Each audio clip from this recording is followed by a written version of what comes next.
Turning to Egypt now, if the Mubarak regime expected protesters to lose interest after 2 weeks of anti-government demonstrations, it was badly mistaken. They once again jammed the main square in Cairo today, demanding the president step down now. But tonight, his vice president insisted Mubarak is not leaving anytime soon and warned the protests won't be allowed to continue for long. More now from Elizabeth Palmer in Cairo.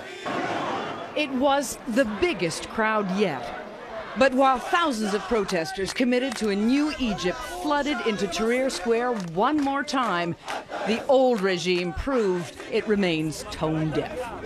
Egyptian Vice President Omar Suleiman, who has Washington's backing in this crisis, said Egypt wasn't ready for democracy.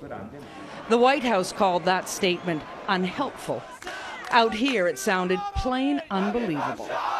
We pushed our way through the crush of people jostling to join the protest.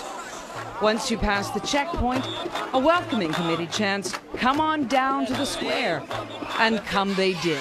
First-timers, families with newborns, and even a man in a wheelchair. 2 weeks into these protests, and I've never seen such an enormous crowd trying to get into the square. Just when some observers were saying this movement was losing steam, it's been re-energized in part by the release of the Google executive Wael Ghonim, who was one of the initial online activists of the movement.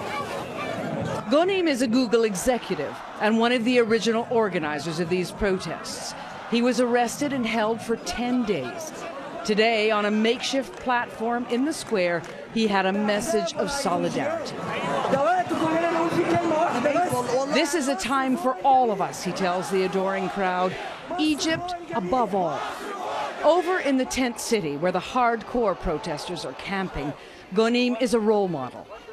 He's selfless. He's the man we all want to be, said this protester. Tonight, Ghonim sent out a message on Twitter that read, "Dear Egyptians, failure is not an option." No one knows that better than these exhausted demonstrators. Do you think if you gave up, the government would come after you and you would all be in danger of being tortured or arrested? Oh, definitely, they say. And maybe now more than ever, because the government has seen what they can do. Vice President Suleiman has said the government's formed a committee to look at redrafting the Constitution and offer some other concessions like press freedom. But these are very vague proposals, and there is no sign that they cut any ice at all with the opposition. Katie? And Liz, how long will the government of Egypt tolerate these protesters? And if they don't, how will they break up these demonstrations? Well, the vice president has just said through the state news agency that these protests can't be tolerated for much longer. And then he warned we don't want to use police action. But we know perfectly well from what's just happened that if they try to do anything violent, this thing will get unacceptably ugly in a heartbeat. Liz Palmer in Cairo tonight. Liz, thank you.